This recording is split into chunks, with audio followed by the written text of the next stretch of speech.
press not. Yeah. Well, thanks for the invitation. Very nice to be back at the VUB. And I want to share some recent work which was published less than a year ago in collaboration with Dirk Helding about the slower is faster effect. So when I was a teenager, I used to swim 400 individual medley. So that's 100 meters butterfly, then backstroke, then breaststroke, and then crawl. And I never went beyond the national finals because I was not very good at it. Basically, I would open the first 100 meters butterfly faster than the time I would do 100 butterfly. So, say, you could say that I would burn out. And in order to run, let's say, to run a race or to swim a race at the best possible speed, then you need to vary your speed according to the distance that you are going to race. So if it's 400 meters or a marathon, you will have a different pace, and that pace will change from individual to individual, from day to day. If you go faster, you will burn out. If you go slower, then you will not go as fast as you could. So how do you find that, say, balance between not using all of your energy and going as fast as possible? So this idea of, let's say, not trying to go faster than what you can illustrates the slower is faster effect, which we have found in lots of different phenomena. And perhaps the first formal treatment of this phenomena was in pedestrian flow, so it's freezing by heating, not heating by freezing, which was discovered with the social force model of pedestrian movement. So if you have a room full of people and then you want to evacuate that room, if people try to exit very fast that room, then they will close the door, and it will take them longer to evacuate than if they are calmly going out in a slower fashion. And a particular case of this was found by a model studying airplane evacuation, and they found a critical diameter of the door of the airplane. So if the door is broad enough, then people can try to go as fast as possible, and that they will go out as fast as possible. But if this width of the door is below a certain threshold, which is critical, then they will start jamming if they try to go out too fast. So then it's better to go out slower in order to evacuate faster. This also occurs in mixed traffic with pedestrians crossing a street of vehicles. We have two types of pedestrians, those impatient and patient ones. The impatient ones will cross the street even if cars are coming, but let's say force cars to brake so they can pass. Actually, the average waiting time increases for certain parameters if you have pedestrians trying to cross as fast as possible, because they will not leave periods between cars, and if pedestrians are more patient and let cars go through, then there will be gaps between the cars which many pedestrians can use to cross. So on average, they wait less time to cross. And in freeways, you can see this clearly, because if cars are going, let's say, 130 kilometers an hour, or let's say 120, 140, then in order to keep a safe distance, they need to keep longer distances. So actually the number of vehicles which you can fit on a kilometer of highway is less than if they are going, say, at 80 kilometers an hour, 30 kilometers an hour. So if they are going slower, then you can fit more cars. And if they are going faster, also, if this one deaccelerates, or if say there's a lane change or a merge from a car change lane, then this car will have. Sorry? Can you see? No. Switch on the light. Yeah, that's. Okay, so why to close this?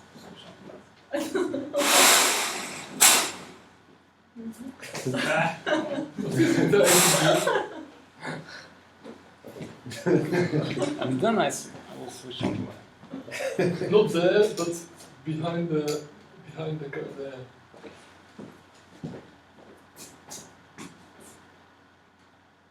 Push.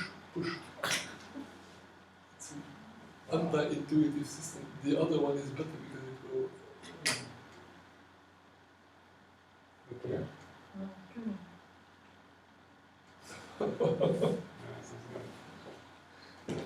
Okay. So the thing is that if cars are going very fast, then also the reaction becomes more pronounced. So you will have turbulence for lower densities than if cars are going at a slower speed, then they can brake. That change of speed will not propagate. If they're trying to go very fast, then a small change of speed will propagate faster through the highway. So basically you end up, let's say in traffic, it's well known that there's a phase transition. So you have the density, which is basically the number of cars per kilometer per lane. And this will be the flow. As you increase the density, the flow increases, and then there's a phase transition, and this breaks down.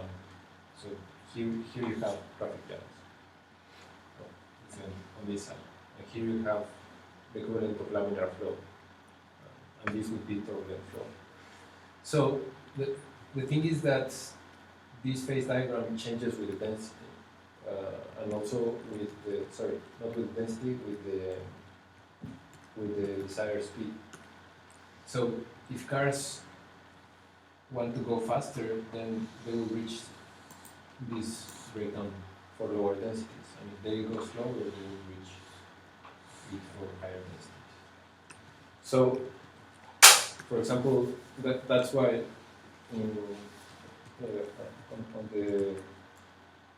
on the highway to go to the beach here in Belgium, on the weekends, in summer, the police cars will go at 80 kilometers an hour on all lanes, so that, let's say, they can push this diagram on this side, and there will be no turbulent flow. And also, several years ago, I was around Venice, in Italy, and they have a freeway with sensors, and they have, let's say, they dynamically check the density, and then they change the speed limits according to the density. But people don't follow the speed limits, so it's partially working. I mean, at least it's informative because you can expect that there will be a traffic jam soon or not if they tell you to go slower. Even if you don't go slower, you are expecting to brake soon. So that's so. So this is a very clear example of the slower is faster effect, and it's very well studied because if cars go slower, so for example, at this point, if cars are trying to go slower, they will win more flow than if they try to go faster. And again, it's not trivial because this changes with the speed and with density. And you can also see this with traffic light control. If you have a low density of cars, then the best thing you can do is to give service on a first come first served basis. So basically just switch the lights towards incoming vehicles, but then if the density increases, if you keep on doing this, the lights will switch constantly, and then that's not sufficient because you need some clearance time for cars to leave the intersection. And it's lower than if you let some cars wait, and then you have a certain number of cars, then they can cross altogether, and that becomes faster when you have a higher density. And also in some work that Dirk has done with some of his colleagues on logistics and supply chains. For example, in the German harbor, they had some automated vehicles, and they found that if they reduced the speed of the vehicles, then there would be less frictionless interaction between them, and actually they would kind of do all their tasks faster, because then they wouldn't have to stop and agree, okay, now you can cross, or okay, now it's my turn. So again, it's a matter of a balance, because if you slow down too much, then it's really slower. But the thing is that in this example of the phase transition, what you want to do is not to reach the phase transition, because then it becomes very unstable. So even if you are not optimal, let's say this is optimal, but it's also dangerous because you are already in the phase transition. So any small perturbation will kick you off, or a small increase in density. So in many cases, it's safer to stay a bit far from the optimum, not try to optimize, because that's more stable, and that will give you say, better performance of your system. Well, this applies to traffic, but also to many other systems where you have this effect. Another example from logistics is in production of semiconductors. You have different well benches, and if you try to accelerate and make everything go as fast as possible, then you can have bottlenecks, and the same happens in packaging plants. And if you kind of reduce the speed of the whole process, then let's say you don't run into bottlenecks so fast or so quickly, and then everything flows faster. Well,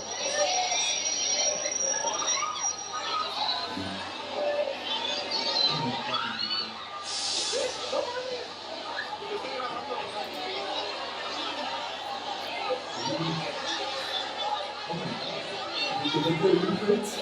sorry? The video you made?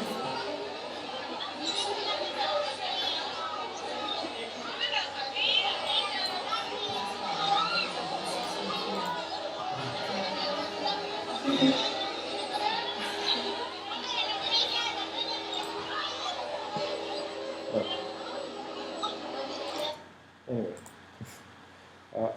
I think I spoke about this last time I was here. If I did I? Yeah. Well, it hasn't gone much. It hasn't gotten better. But I want to mention this because we have the slower is faster also in public transportation system. So traditional theory tells us that public transportation will serve passengers best if the headways between vehicles are equal. Basically, the time between trains or buses or trams is equal either 5 minutes or 10 minutes or 15 minutes. And that's because, let's say, if you have equal headways, then the average waiting time will be half of the headway. You have the same probability of arriving here and arriving here. So then the average probability is that.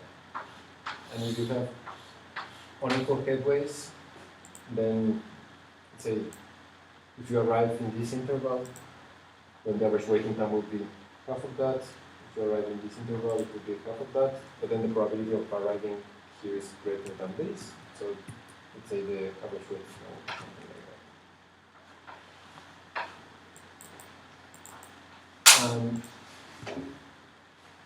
that. So the problem is that this configuration is unstable. It's this configuration of equal headways. And so we call this the equal headway instability. Some people also call it the dot bunching problem, but we also have it even in elevators. And the problem is that if you have, let's say, a public transportation system, and then you start with equal headways, but just with random fluctuations, in this case passengers arriving at stations with a Poisson distribution. Some vehicles will be delayed, some others will not be delayed because there are few passengers, and you end up with all of the vehicles bunch up. And what happens is that if one vehicle gets delayed, then it will increase the headway with the vehicle in front, it will reduce the headway with the vehicle behind. And at the next station, since by the time this delayed vehicle reaches the next station, more time will have passed. Most probably there will be even more passengers, so there's a positive feedback. It leads to collapse of the system. So here you can see that the first vehicle is full, the first vehicles are full, and then there are more vehicles behind, which are almost empty. And then the naive solution would be, hey, let's increase the number of trains. So let's increase the number of trains. Okay, they start with equal headways. And just accelerate it a bit. And again, they just collapse. So the average waiting time of passengers is the same. And then some people could say, well, yeah, but you need to let the vehicles pass each other so that the empty ones can take the passengers which are waiting, and then the loads will balance. We can also do that. We'll just let the cars be able to pass each other. And actually you can see them, but they're just on top of each other. They just hold together. And in Mexico City, in the minibuses, you see that because they're passing each other constantly, but still they're all bunched up. Okay, so let's... Because the one that passes earlier is empty, but at the next time it will get a lot of people, Yes. so the other one can pass him. Yes. Yes, and you can see that clearly with elevators. Or in buildings without, let's say, modern elevator, without destination control. Destination control is where you press the floor you are going before you board the elevator, and then the system tells you, oh, you should board elevator 7. And then you just go there, and there are no buttons inside, it just takes you to the floor. So, let's say in traditional systems where people just call the elevator and then get into the elevator and press the buttons, they also tend to synchronize like this. And it's a bit frustrating because there can be 2 elevators in a big building, and they all go together. So you have to wait. Okay, so what we did is to do self-organization. Let's start with a system already collapsed. So here we have all the trains aggregated. Then this method just tries to reach a balance between the time between the vehicle ahead, the distance between the vehicle behind, and the number of passengers waiting at the station, and that determines how long the trains will stay at the stations. And it turns out not only that they, let's say, recover roughly the headways. Actually, they're not equal headways, but the travel times are even lower than if you had equal headways. So that was strange at first, because the theory tells us that if you have equal headways, you will have optimum behavior. So after searching for a couple of weeks for bugs in the code, I realized that actually the problem was with the theory, because the theory assumes that if you minimize the waiting times at stations, which it does happen that with equal headways you minimize waiting times at stations, but then the theory assumes that the travel times are independent of the waiting times at stations, and they aren't. And what happens is that in order to achieve those minimum waiting times at stations, then you need to have some idling, because every time a train arrives at the station, there will be a different number of passengers to be served at the station. So if either they have to idle, well, in order to keep the equal headways, every train has to wait the same time at the same station. It could be different times at different stations, because if you have busier stations than others, then you want trains to wait a bit longer. But then, if you wait too few, you will not be able to serve all the passengers, and if you wait too long, you will be idling because, let's say, all the passengers are in, and you're still there waiting for the headway to be maintained. So if you have an adaptive system like this, which is inspired in non-colonial communication, then the system can adapt to the demand, to the immediate demand at every station every time a train reaches a station. And like this, you also have a slower is faster effect because passengers do wait more at the station, but once they board the train, they reach faster their destination. So that's another example of the slower is faster effect. One problem I see with this method is you need to have, at least for buses, for example, you need to have space so that the bus can wait. Otherwise, the cars need to pass the bus. What do you mean? I mean, if you need to wait, Yeah. not just go, you might create some congestion because you just need to wait. Yes. Well, we haven't tested that mixed traffic case because, let's say, this is a modernized version of a metro system. The case is Gustavo Carrera is doing a realistic model of the metro, and there we are, say, using more realistic boarding and descending times because these are highly abstracted. But then you can also use this for bus rapid transit, which have dedicated lanes. So then you will not have that problem. And we haven't done that for mixed traffic, but Even if you don't have mixed traffic, there was Gare Centrale in the south. There are 4 and 6 cars. There are tons of trains going there.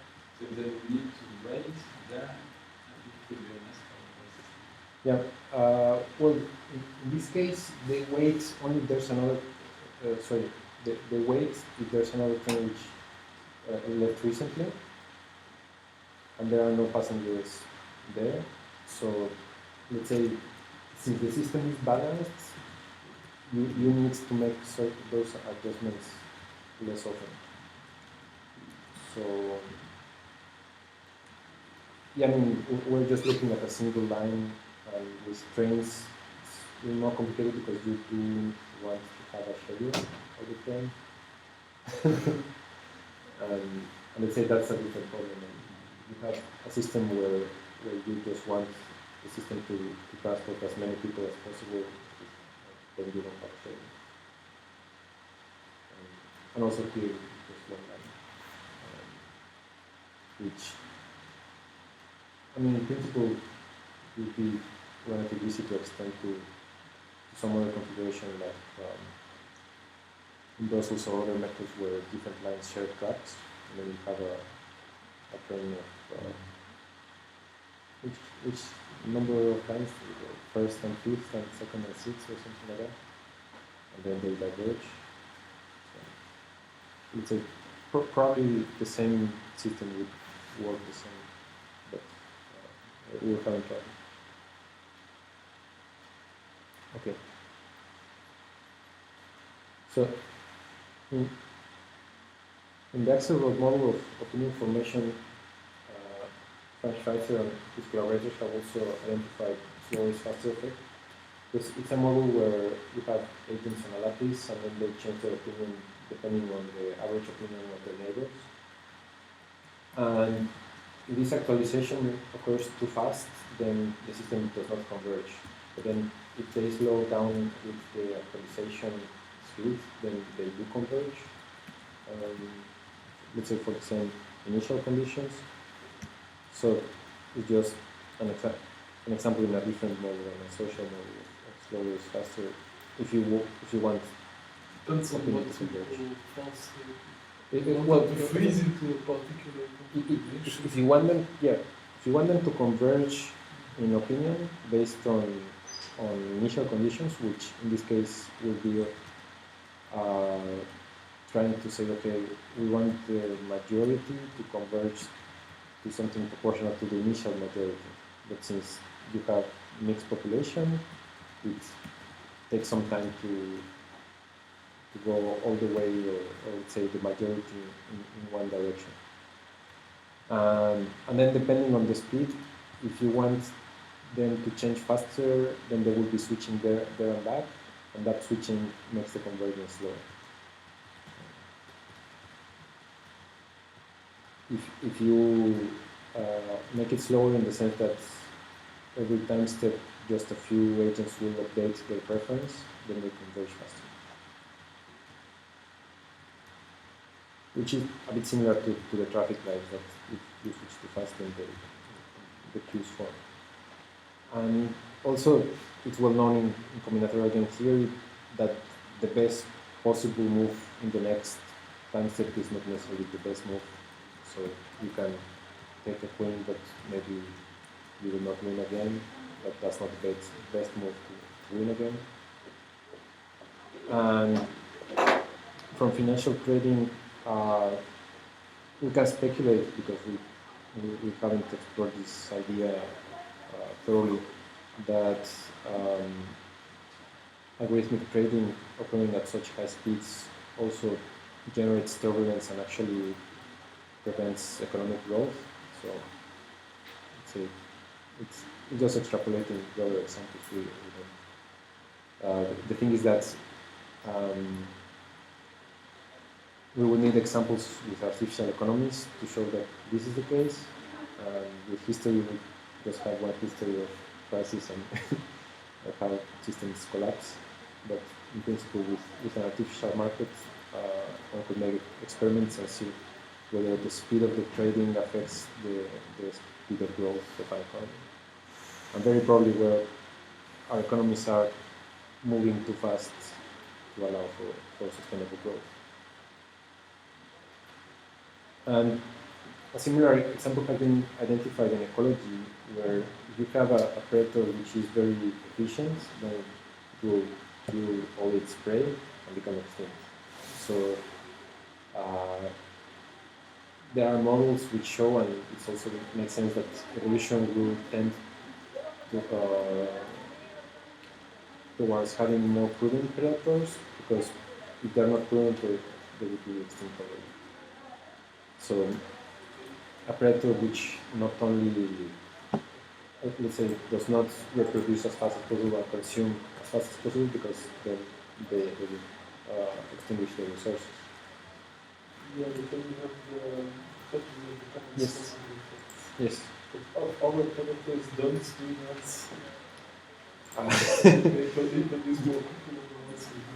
Yes, but at an evolutionary scale, let's say, species which enter that game won't survive, so there should be a mediator evolving to regulate that. I think one way of solving that is introducing different timescales. So if the prey can reproduce much faster than the predators, then it's harder for the predators to extinguish the prey. Also, I mean, if the populations of prey and predators would be at the same time scale, then I think you will have more turbulence. There's a similar case with parasites. And I put a picture of orchids because they're not really parasites, because they don't harm their hosts, the trees they grow on. And again, it makes sense in an evolutionary perspective that if you have a parasite, if it's too harmful for its host, then the host will die, then the parasite also dies.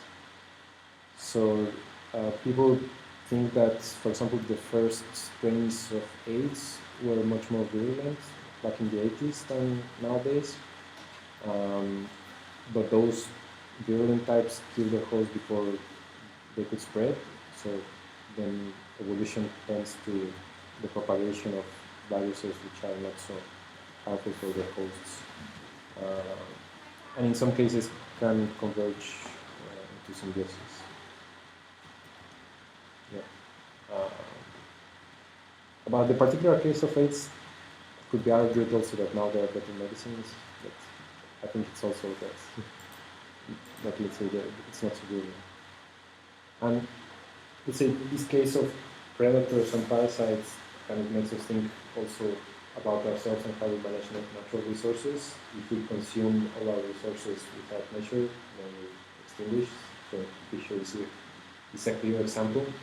And there's a whole community on fishery management trying to find out precisely what's this optimum catch for a fishery. So they try to get as much fish as possible, but in a sustainable way so it doesn't collapse. But let's say they're not respected, and let's say the people who calculate say, well, okay, it should be the limit. Well, it's a tricky thing, and again, if it's on the borderline of collapse, then the calculations are not good enough. For, let's say there's some epidemics in the fish apart from the catch, then that can lead to the collapse of a population of species. And in a more general case, we can see adaptation, say, as change of behavior in the sense of when a population occurs. And with this view, we can see evolution, development, and learning of particular types of adaptation, just at different time scales. Evolution is sort of the time scale of multiple generations, development within a single lifetime, and learning, let's say, within a lifetime.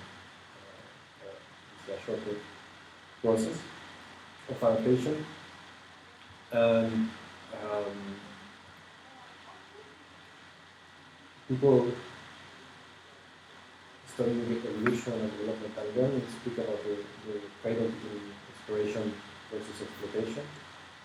And this means that if you have a solution to a problem, you can try to get better at that solution, or you can explore alternative solutions. So it's a search by breadth or by depth. In computer science, that's how it's called. And also in computer science, people know that if you look at all possible spaces, then you have this non-freelance theorem, which tells you that there's no search possibility which is best in all possible landscapes, no possible search landscape. Which is a bit tricky because all possible search landscapes are mostly random. Let's say, since our world is not mostly random, then we would have some search procedures which are more efficient than others. But it indeed shows that there is no best possible recipe for finding a solution, because it depends not only on the search space, but on the time scale. So, let's say, solution depends on the problem. There is no magic wand, and okay, we will be able to use this in a possible situation. How does this connect with the slow response to?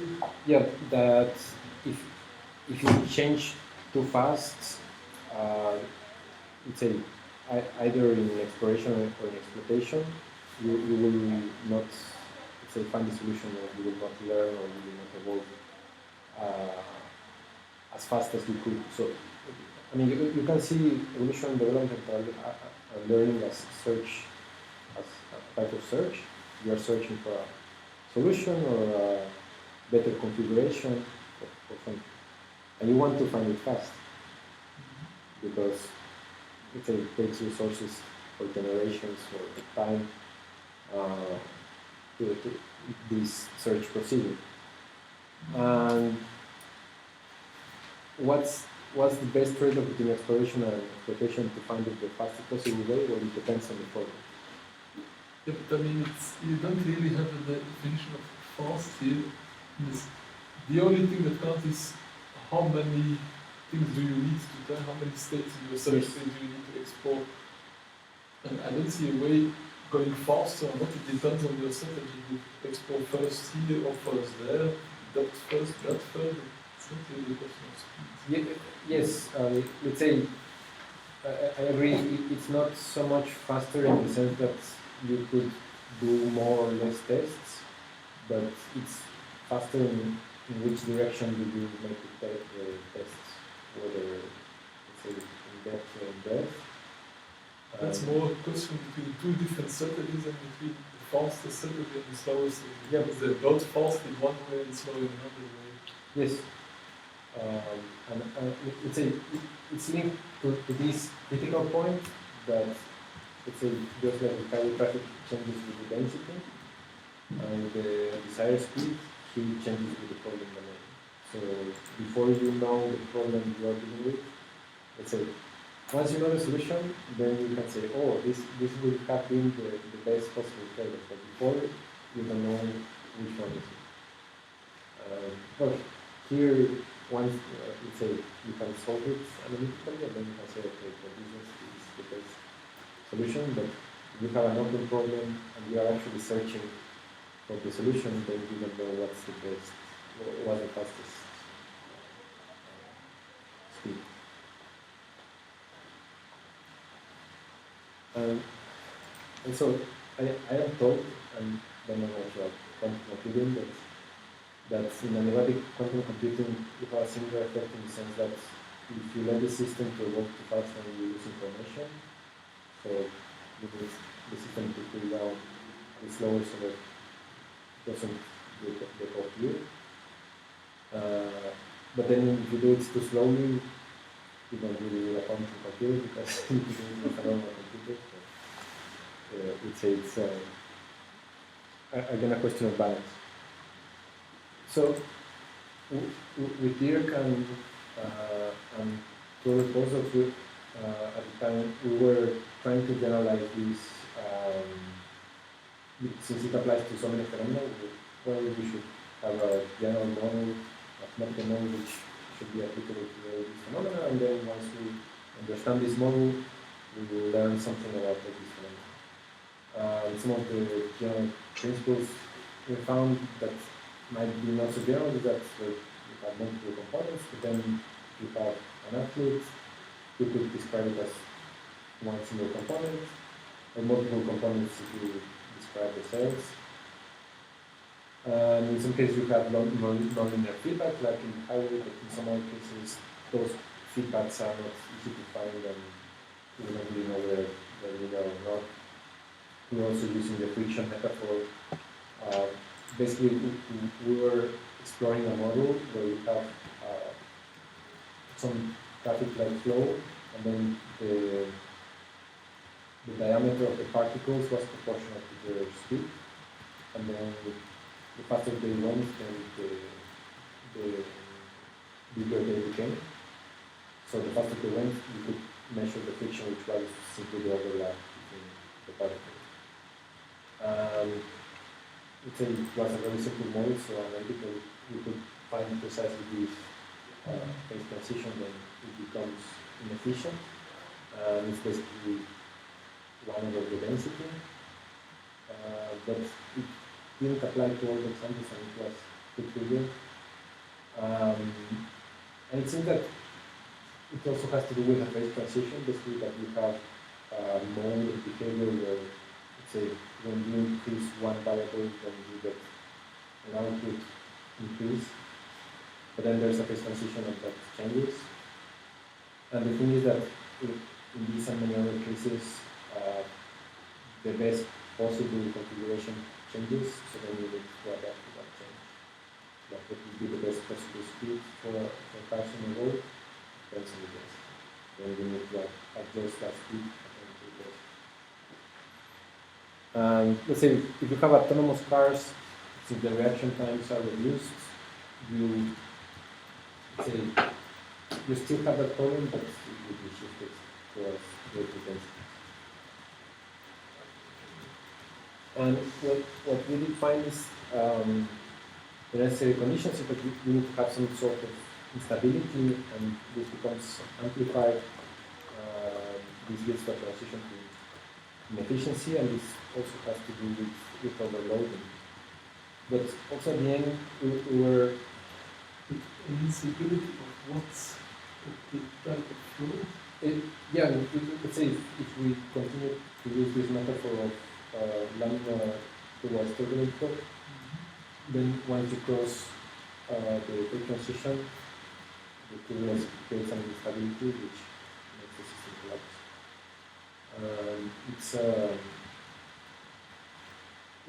Actually, You this is mean the theoretical. the laminar flow is unstable once we go past a certain pressure Yes. speeds. Yes, and let's say this is the theoretical term, but in practice, once you cross this boundary, the capacity collapses considerably.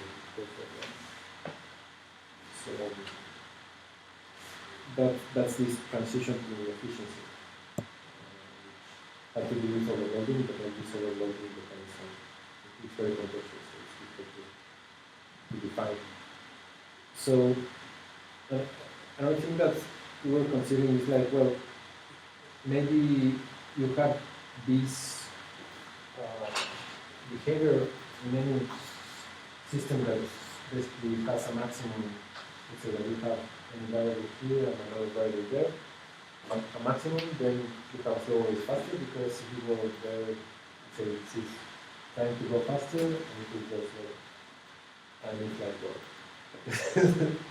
well, it's trivial, and not only that, but we can find a case where this doesn't happen. Well, maybe not go down, but say if you have a motor and you apply more energy, so more voltage, then it starts rotating faster, and if you apply too much, then so it's maybe it's because a physical universe is finite, or the forces are finite, and if you increase temperature or gravity or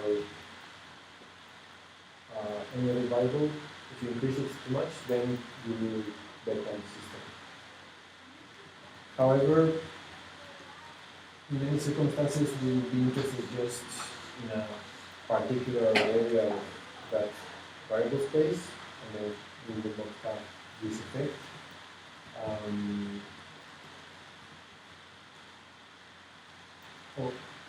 So for example, in the case of the airplane evacuation, if you have broad doors, you don't have slow release faster effect, but that's in a sense because people are not too big. Suddenly you would consider people which are broader than you have, and then that effect. So it's also not that the slow is faster effect does not exist, but when you increase the width of the door, then you are on a sub-space of the parametric space where you don't have this decrease in capacity.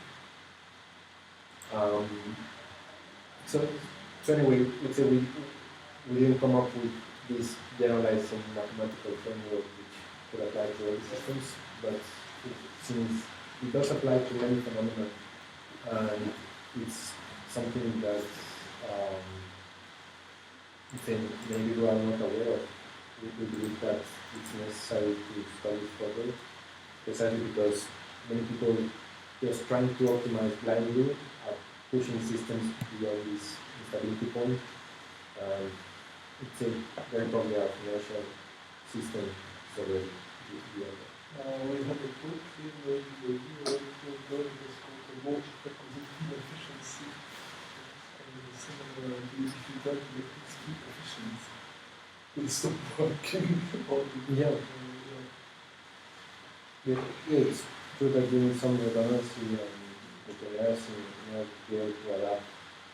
And if you try to make something as efficient as possible, then you get rid of those redundancies, and then you cannot adapt. And then the question is, okay, what's the proper balance between redundancy and redundancy so that it's efficient and adaptable? And again, it depends on the particular situation, so it's like a more general answer. Yeah. I would go in the direction of the friction that is created by if the speed goes up, the fluctuation becomes larger. Yeah. Because as you said, with the cars on the highway, the faster they go, the moment somebody slows down, the reactions of the other chauffeurs will be more drastic. The speed ups and the slow downs will be stronger than the other slower. Which means that the turbulence increases, which means it's the equivalent of friction, because the others react on the movement of the others, they also slow down and you create friction. Yeah. So I think the principle is that you should leave enough buffer, which is the space between the cars, to absorb these fluctuations. Yeah. So if you go faster, you will need a bigger buffer. Because if something goes wrong, let's say that your speed changes too much, the fluctuations will be large, so you need more of a buffer. And that may also be with this law of acquisition efficiency. If you do things too efficiently, you don't have a reserve, you don't have a buffer. So you've done something that you were waiting for. Let's say, suppose you have a production process in a factory. I can give you an example of the production process. Each stage, some input is needed, which is then transformed into an output, which then becomes the input of the next one. But one of the stages, not enough output is produced at the moment of the input needs it. It's a very efficient process. Everything goes well. Yeah. On the other hand, if it's less efficient, you have some waiting time in between. So you can afford to have for a certain moment less output because there is enough of a backlog. Yes. Yes, indeed, that is necessary, but it's also a non-trivial question. Say, okay, how much buffer do we put? Because yeah, of course, it's so trivial. I mean, I don't think that you will find a mathematical relation that will always calculate that. well, actually, in the case of the metro, you don't need a buffer because the system is constantly adapting to the demand you have in that moment. You have a fixed controller, then you do, it's a trying to fix the times, then you do need a buffer because you don't know exactly how many passengers will be there. So you are wasting some time. Very probably there will be always some case when it will not be enough. Isn't it, you need to say that in the case of SMRs, the buffer is the weight in the sense, the fact that the buffer is the weight. Yes. So that's, it's a, you could see it as making the system less efficient. Yeah. Because, let's say, in order to have that buffer, just in case there's more demand of passengers, they have to wait, even if there are. And if you reduce that buffer too much, then it becomes very fragile. So, the self-organizing approach does not have buffer because it simply responds to the need of demand. So if you adapt at the precise demand, then you don't need the buffer because it's changing constantly. Yes, that would be the case where there is no friction. And by friction, I meant these uncontrollable perturbations if the system reacts immediately, then there are no uncontrollable perturbations. So the theory about the two solutions is either increasing the buffer or make the system more immediately reactive. Then we get to the example of the automated vehicles. Yes. What you get there is that they are much more reactive to the moment one slows down. All of them slow down exactly the right amount instead of one first going too fast and then braking suddenly. Yeah. So that is so there are, you might say, two solutions. Increasing the buffering, which makes the system in a sense less efficient, also increasing its reaction speed. Which can also, saying it in other words, it could be making the system more adaptive or more robust. Yeah. Yeah. So more robust is that it maintains its behavior independent of perturbations. Yeah. Making it more adaptive means it addresses behavior responding to perturbations. Yeah, cybernetically, I always say that in control we have three mechanisms: feedback, feed-forward, and buffering. Yeah, feedback and feed-forward in this case play the same role. They mean adapting to the perturbation.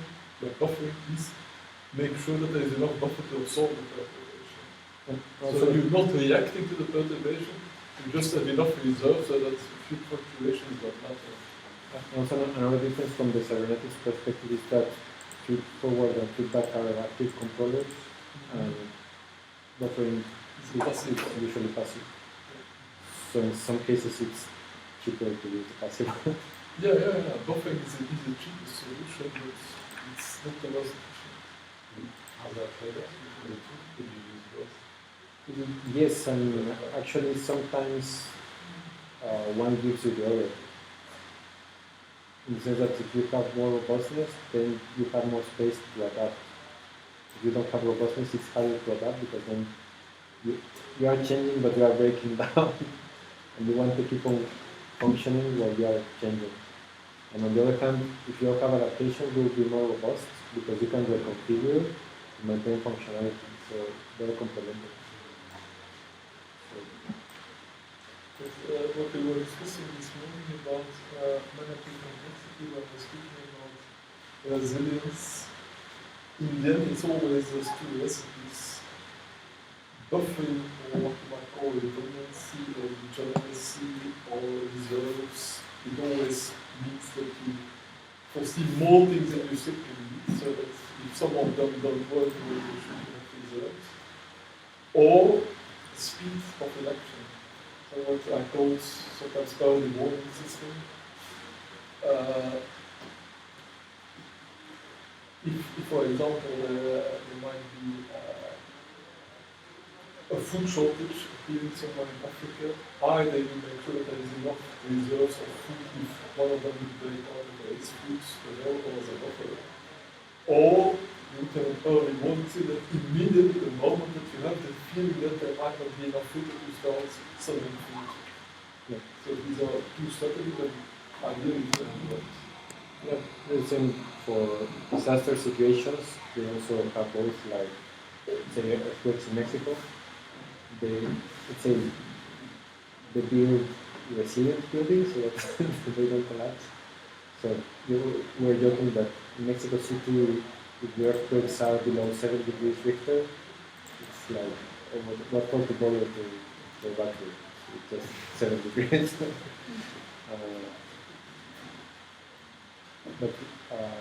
And of course, if there's an emergency, you need the reaction of different things to be able to provide with both emergency services and water and shelter, whatever you need.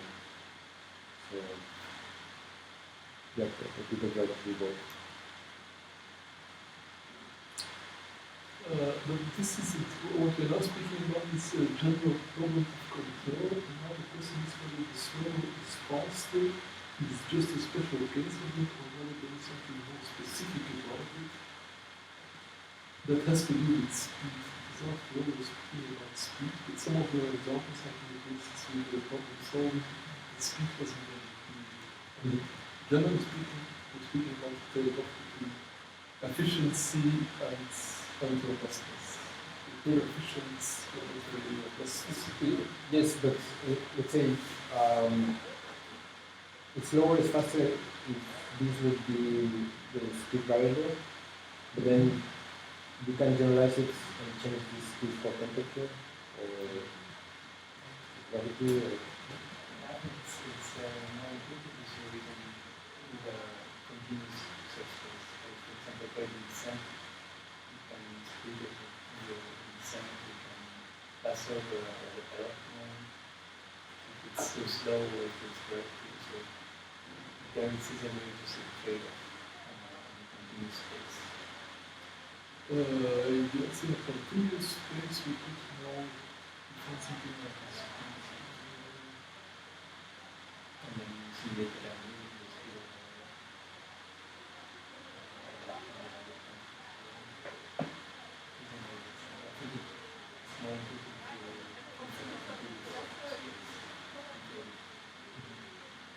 What is slow and fast is definitely a continuous space. But and sometimes it's think how far you can generalize, let's say the example of the cars on the highway, so that you still keep something that's more specific, but still pretty general. So my idea was that the higher speed of throughput also creates bigger fluctuations on that speed. And bigger fluctuations on that speed means more interaction between different vehicles or things or whatever you have. And these interactions can then lead to jumps. So what we actually say is you don't have uncontrolled interactions. If each car can drive uncontrolled with the others, that's the best way. But if they start interacting, if the one speeds up and the other one also starts to speed up, they slow down. Which would be friction. Yeah, that creates friction, and that happens if they are too close together. But that's closeness depends on the speed. If the speed is higher, distance needs to be larger to reduce the Again, it's a solution in reference. How much space are also to do that? And the speed area, then if they can adapt very quickly to the change of the speed, when you keep that effort, they are going to react immediately with the Yeah, but I think we agree about the solution in general. I'm just trying to generalize to see how far can we generalize it without too far away from the actual slow as fast as keeping the idea of speed. So can you remind me what were your other examples? There was the production processes, there was the instability of the head rate. The prudent parasites, that is it the same case? Because in this case, it's not so much the interaction between the different parasites, but just the fact that there is a limit, there is what we call carrying capacity, there is a limit to the amount of payload being produced. And if you catch more of the payload being produced, then obviously Yeah. So that's more the typical signal curve. It increases exponentially up to the point where you're reaching carrying capacity, and then you need to slow down or you'll get in trouble. But that same still is the slow response. But more something like maximum. If there is a maximum capacity, obviously should be the maximum having trouble. I mean, I've got some try to find it. Graph of this model.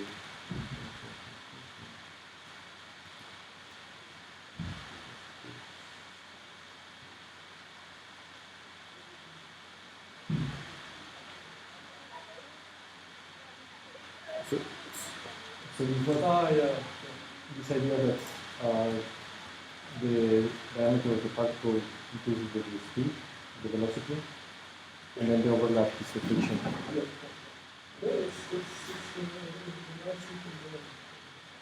And then this is just the friction for different speeds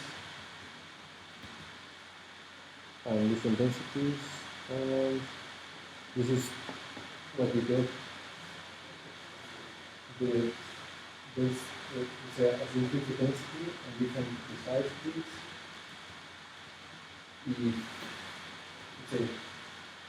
precise speeds, so if you want to go very fast, you go very fast and you get the friction and then it collapses and to this velocity 1 over the density with this line. So that's like the breaking point.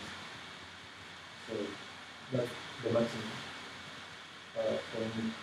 density, the maximum velocity, which is basically when you have balls covering the whole line.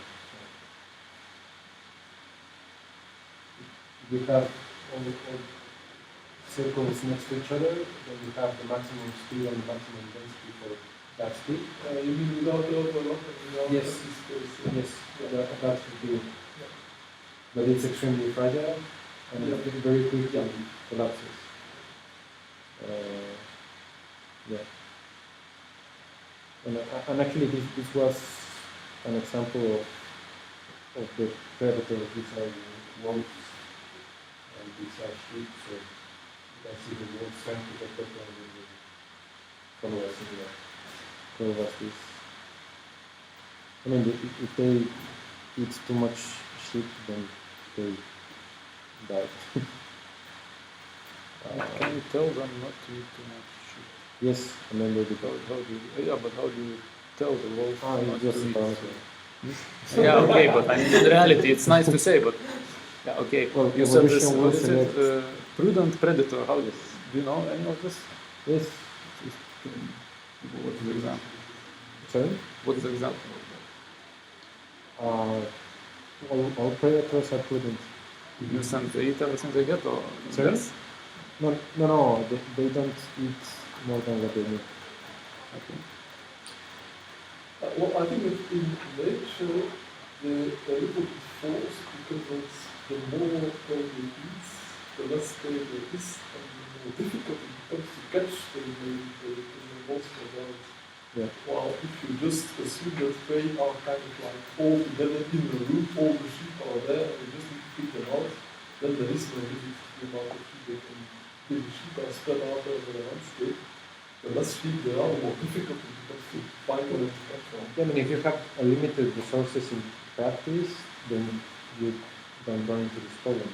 But that's why I was saying that it seems that whenever you have some sort of physical limit, you have some slower stuff.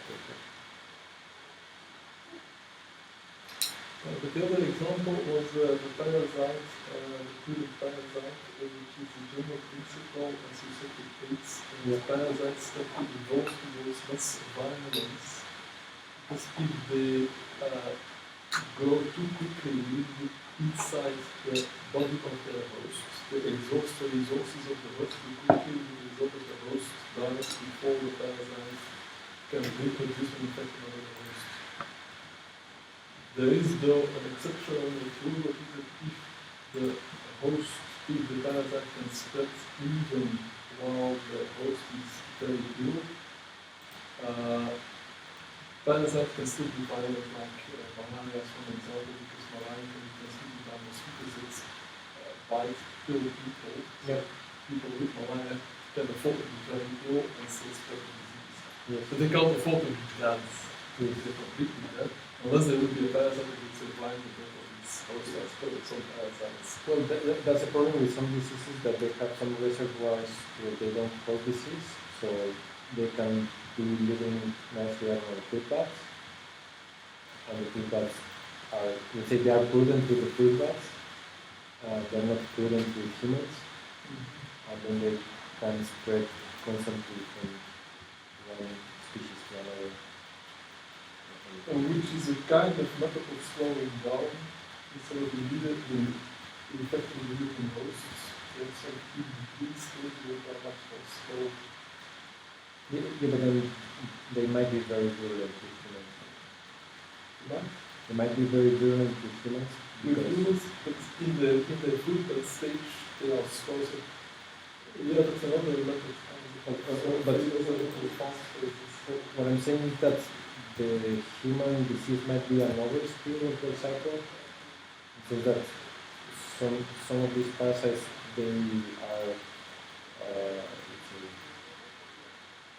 they can reproduce through lots of different species, so they can be more virulent with one species, and then they will still spread to another species with which they are not prudent. Yeah, like for example, malaria seems to be pretty nice on the mosquitoes. People get by the mosquitoes. But still, if it's part of the cycle, it would affect. But then if they have different cycles, and they have one cycle where they can reproduce, then another cycle where they don't complete the cycle because they kill the host, doesn't matter because from this cycle they're always running into this cycle. That could be a case where they could become more and more virulent. not, I'm now working on a paper with the social system with parasites. And those parasites would obviously keep the hosts alive. No, there's like for example, you can sit in a book. Like, that's also to, so there is this kind of they have this latent phase. never open. No, I don't know many examples of kind of sects or crazy looking to say that he's sleeping for 1 minute. When was it sleeping? But for example, you have this human view of reality. You can have it. I think you do it with the sleep Yes. that's a good We'll see.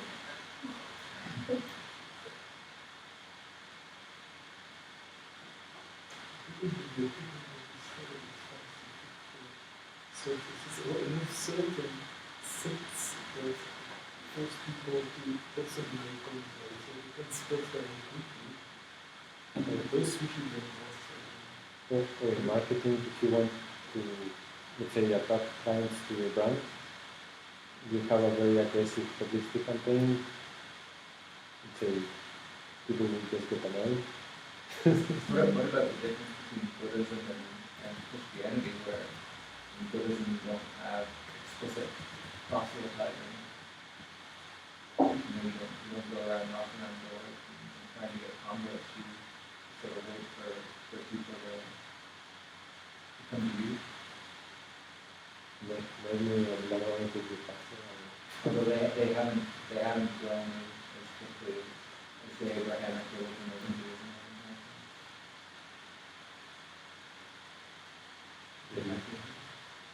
At the same time, so they're taking their time. Is that Well, everyone will come to the point eventually. although, what, 150 million Buddhists? So how many But million? at all, It's not that bad. How many million? 850. 50 million?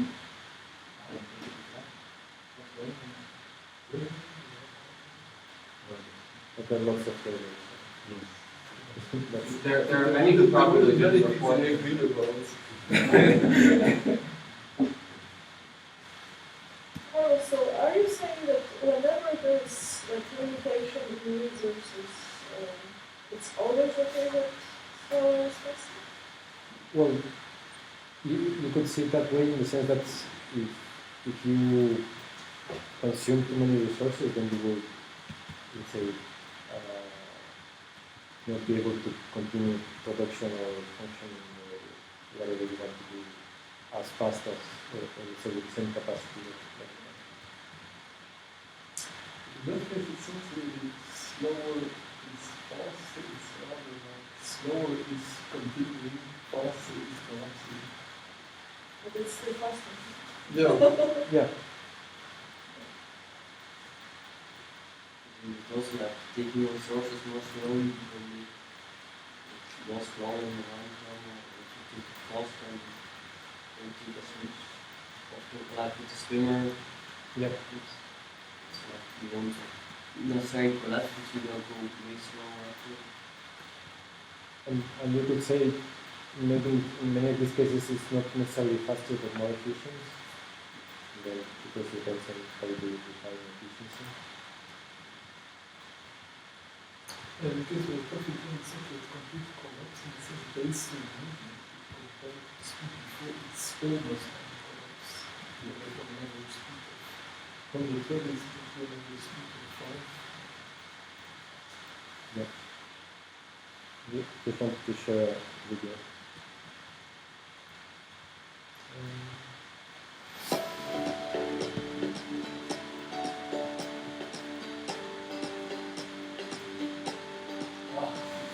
There is no global societal challenge at all at present times that could be tackled from a unique perspective.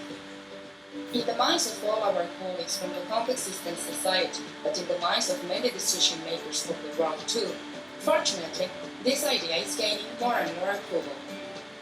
The Socratic idea that we learn best when we dialogue with each other is precisely a practice that the Complex Systems International scientific community has used to find the best solutions and provide advice to policymakers and business leaders when they seek to tackle global problems such as mobility, climate change, security, economy, health, immigration, energy, finances, and many other challenges that need to be solved from a multidisciplinary perspective. Today, it is a priority that this international dialogue takes place in all the countries of the world, and the Latin American nations are not the exception, for they are also seeking to build better life conditions for their citizens. This is why, for the Mexican scientific community, having the chance to host a Complex Systems International Conference is so relevant. It is an opportunity to create public awareness about its contributions to the solution of many complexities that affect our society, and to elevate this multidisciplinary dialogue in a more effective and accurate way to the level of policymakers, business leaders, and civil society. In the 1980s, Mexican scientists were already participating in complex systems research. Since then, the National Autonomous University of Mexico, UNAM, has become an important source of complex system scientists that collaborate with academic institutions worldwide. Hello everyone, we are in UNAM in Mexico City, in the main campus of the National University of Mexico. And in this campus, there's a new building that corresponds to the Center of Complexity Sciences. And in this building, which is a brand new building, the idea is to gather these different disciplines that we study here at this big university, one of the main universities in Latin America. It's a huge university in UNAM, and there are many fields. But the science of complexity will be the main science in the 21st century. So in a center like this, we gather different disciplines from physics, chemistry, biology, ecology, economics, and so on, medicine. And the idea is inside the campus that this space brings together all these efforts from the different viewpoints. So this is the Center of Complexity Sciences, and the message is that complexity sciences is one of the main efforts of the scientific policy in this country.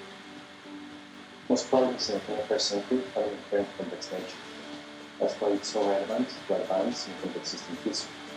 For this, we must cooperate, communicate, and see what each one has to contribute.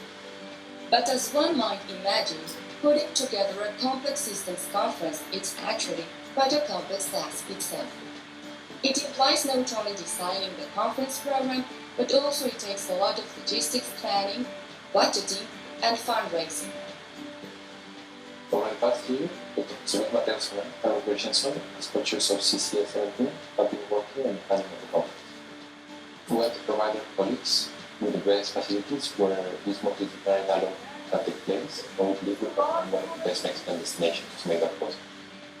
Feel confident that in Mexico we are ready to welcome our colleagues from all over the world, from many universities and research institutions, plus many representatives from different foundations, institutes, agencies, and companies that have supported the work of the researchers of complex systems.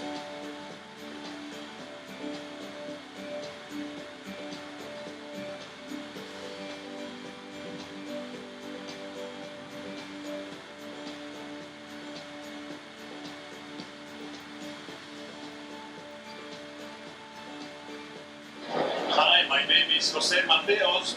Together with Carlos Gernshenson, we are already here in Cancun, Mexico, organizing the Conference of Complex Systems for the next year, 2017. We're ensuring that you will have the best possible experience, and we are eagerly waiting for you to come here and share your ideas. Welcome to Mexico. Welcome to Cancun, Mexico. Welcome to CCS 2017. Welcome to Cancun, Mexico.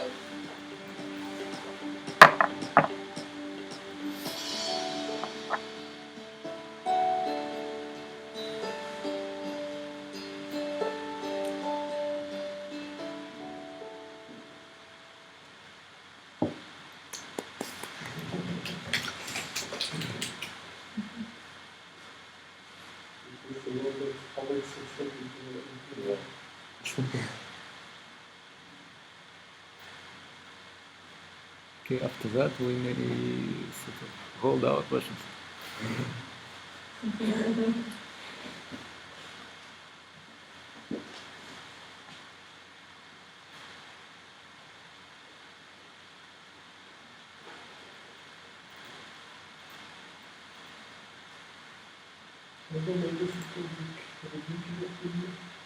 Sure. Oh, yeah.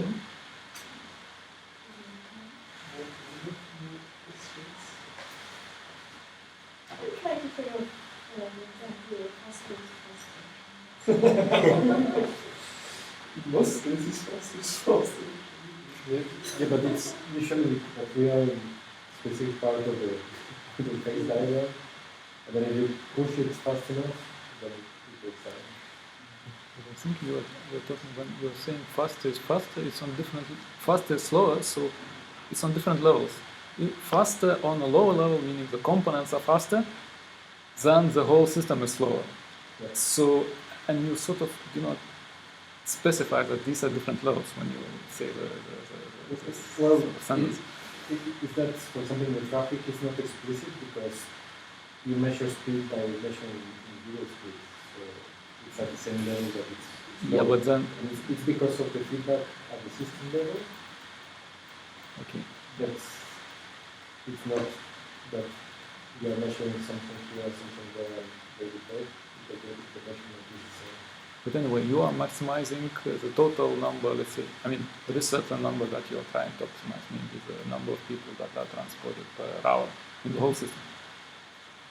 And when you're talking about this, faster is faster, and slower is slower. Yes, so it's slower is faster in the sense that trying to do as fast as possible or as efficient as possible not always leads to the desired outcome.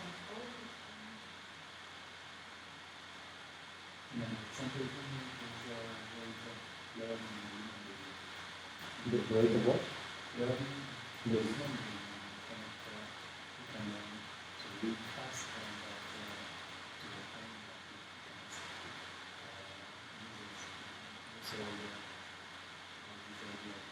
Task switching a few years ago, and now studies showing that even much worse. My favorite subjects with some of the people who constantly say that multitasking is good. That's a good mind and lower. It slows you down. Faster and slower. Yes. Multitasking is nice. Yes.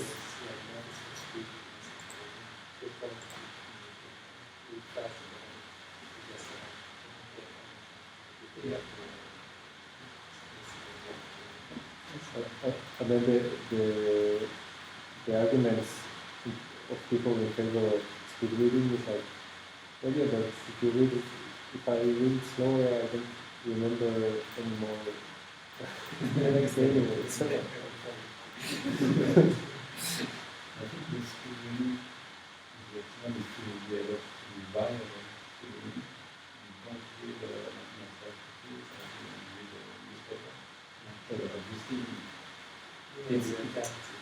Yeah, I think it also depends how much you know about the topic. If you read a book, lots of it may be studied already. Maybe come to a chapter where you speak about the real novel and so I think we talk a little over the people. Also, if you're reading a paper, either just because you're interested or because you're reviewing it, if it's something that you know what it is about, then you skip some parts and you just go. You can navigate yourself through it, but if it's something completely new, it's like, oh wait, I don't understand, and then you return, and then they send you to an external reference, and then you have to go and say, okay, what's this theorem about, and then once you understand that, then you can go back. But I think it's a nice example with the information that I think that people nowadays with the internet are in that faster and slower mode. They get much faster information. Actually, I think they actually acquire the new information most slowly, because you get so many stimuli that your brain simply cannot process them. Most of them, as they say in Dutch, it goes into one ear and comes out of the other. But Doesn't but stay also, between. in many cases, you don't need it on the one hand because it changes fast, and on the other because it's always accessible.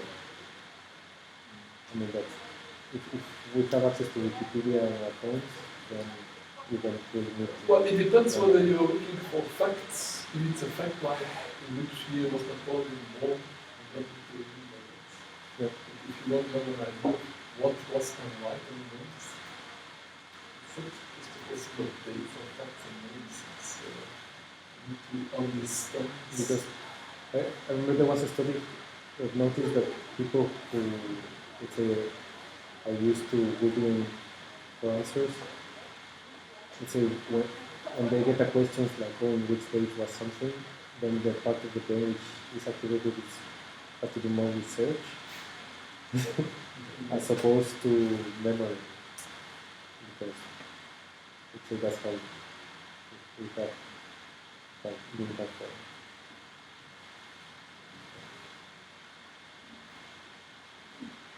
But I remember also that when I was in elementary school, secondary school, many teachers were against calculators because they were saying, oh, if you don't understand what it means to add and to multiply, then you will never be able to say solve problems because you will be able to do it, but not what it means. I suppose it's a similar argument, but once you know, then it's Once you easier. have really have a super addition, please, there is something to provide that. Yeah. But let's try to map that slowness of information assimilation onto the higher example. So suppose you have bits of information that come into your brain one by one, and they can come in, say, 1 bit per second or 1 bit per minute or whatever. Is there some way? There probably is the equivalent of friction in the sense that if you get lots of disconnected pieces of information, the one after the other, there is a friction in the one, so that the one will be distracted from the other, so that the one that comes in next will not give your brain the time to assimilate the previous one. But I guess that one is also closer to the athlete's example because, let's say, if you are fit to receive that information, then you will be able to receive it faster, which would be the example of being familiar with the information received, and it would be equivalent of, say, practicing a particular sport. But then if you are practicing a sport that you are just learning, then it will be, let's say, more difficult and you will have to go slower as well. Yeah, but I'm thinking in terms particularly of interaction between the friction and the case of information. I think there is a good point to be made that if pieces of information come too quickly one after the other, there will be a friction between them.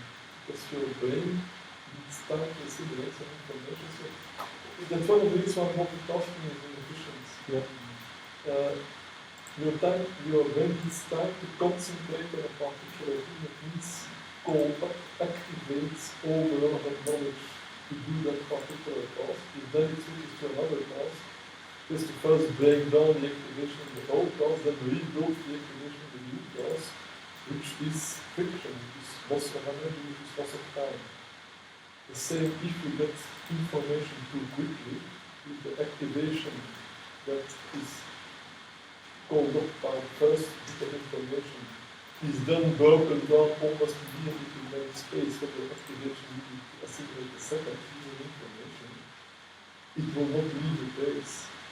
So it will be almost as if you didn't read it. So that is actually a nice equivalent of the topic which I'm example, because there is the friction. So the friction in this case is not because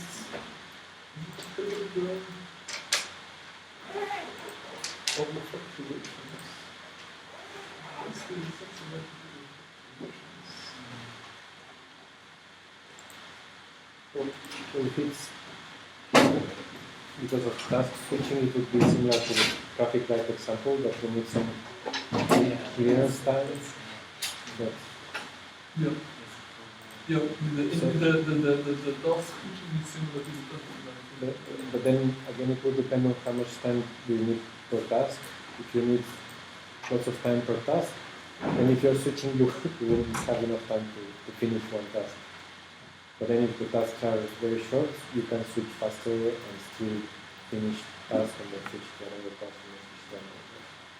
Yeah. And which in the case of reading the paper, if the information in the paper is information mostly you already know, it takes a little time to go through all the things.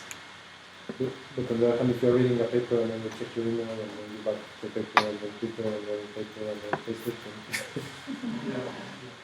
it would be. I have had for years discussion with Pixel about it until he was willing to admit that there is something bad about it.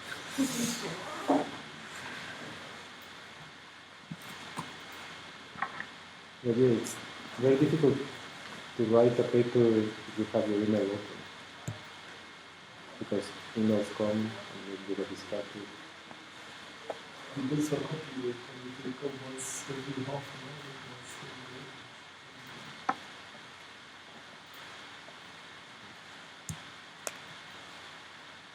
Okay.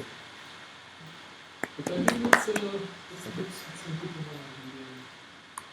The information transmission or tasks with the cards.